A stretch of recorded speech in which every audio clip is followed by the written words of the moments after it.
Greetings, Star Wars fans, I'm back. I've been out for a few weeks with an ankle injury, but I wanted to at least get an overview video done today. I've got the 30th anniversary Y-Wing here. This vehicle has a bit of a story behind it. When I first started collecting, this was up here in 2007. I just got out of the military, and it was around $35 as a Toys R Us exclusive for the 30th anniversary collection.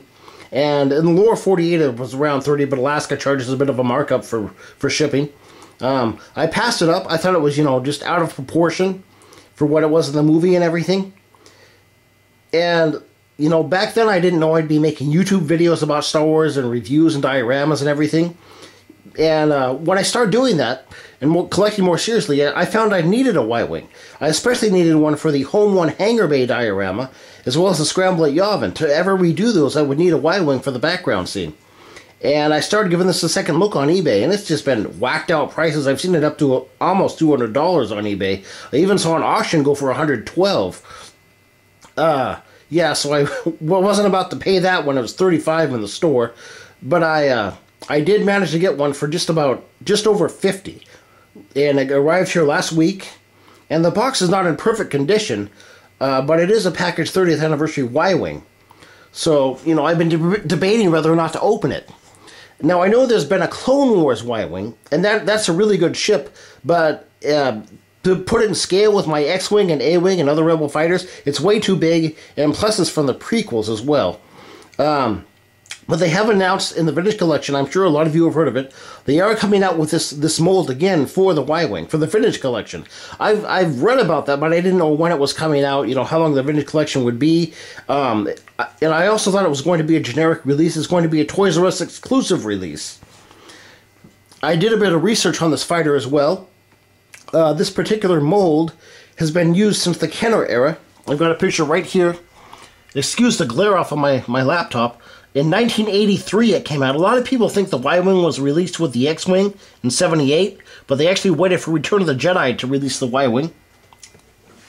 And back then it had battery-operated lights and sounds. Of course, Hasbro bought out Kenner, and in the mid-late 90s they came out with it again in the Power of the Force 2 line. This time without the battery-operated lights and sounds. Again, it was pretty much the same color and everything, yellow, like this one is. In the original Trilogy collection in 2004, they came out with it again, but it had red painting on it that time. It was still a pretty good fighter. They improved the mold a little bit each time. They made it more movie accurate and realistic. And then, of course, in the 30th anniversary, they released it again with Lieutenant Lapira and R5F7 here. Another R5F7. Before, they've had a socket where you could put any droid in you want. They just kind of stuck his head in here. But the upcoming Y-Wing is going to be very close. In fact, let me click this off. Excuse my moving around with the camera. Give me a second here. Rebelscum.com has got some pictures. And they've got a link to Sandtrooper.com. And they've got 62 pictures of the new upcoming Y-Wing. It's going to be very similar to... excuse the camera moving around. It's going to be very similar to the Tard exclusive TIE Fighter or Snowspeeder I showed you in the original Trilogy style box. They've even placed newer figures in the same position the older figures were in. And they've got 62 snapshots of it here. And it's going to be red again, instead of yellow. The original one was yellow, but it's going to be red. It's probably going to be the last hurrah for the Y-Wing. There was talk of taking the Clone Wars Y-Wing and, just kind of backwards engineering that and making it into this style one, but with more of a movie-accurate size or scale. So that way it would also scale to the newer, larger X-Wing they made and the larger wing TIE Fighter. But they decided to do a last hurrah for this mold. So if you missed out like I did in the 30th anniversary, this is your chance to get one. I will probably at least get one for the sake of having the old school style box. I don't know if, I'm still debating whether I should wait and get that one or open this one. No figures are going to be included in the new Vintage Collection one. This one was actually a pretty good deal. Now looking back on it, $35, and it came with 2 figures. A figure is like $7 or $8 a piece, so, the Y-Wing itself came out to be around $20 with that. A little less, actually. But, yeah, this Y-Wing, as I said, the box is not perfect. But I may keep it in the box anyway, just as a collector's sake. Here's the back of it. The new Y-Wing is going to be exactly the same mold. I've seen pictures of them side by side on the website. As I said, the only difference is the color.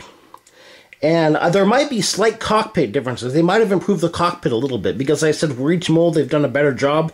This one actually has pretty realistic looking guns compared to the OTC or the Power of the Force 2 one. But I wanted to give you an overview of that, and that is the reason I've delayed redoing a lot of my dioramas. This vehicle's been so hard to get. So I'm looking forward to the Vintage Collection one, and that's probably the one I'm going to review. I hope you enjoyed looking at my Y-Wing, a little bit of a history of the Y-Wing for this video. I hope you enjoyed seeing this video as much as I enjoyed showing it to you. This is Supreme signing out, and as always, thank you for tuning in.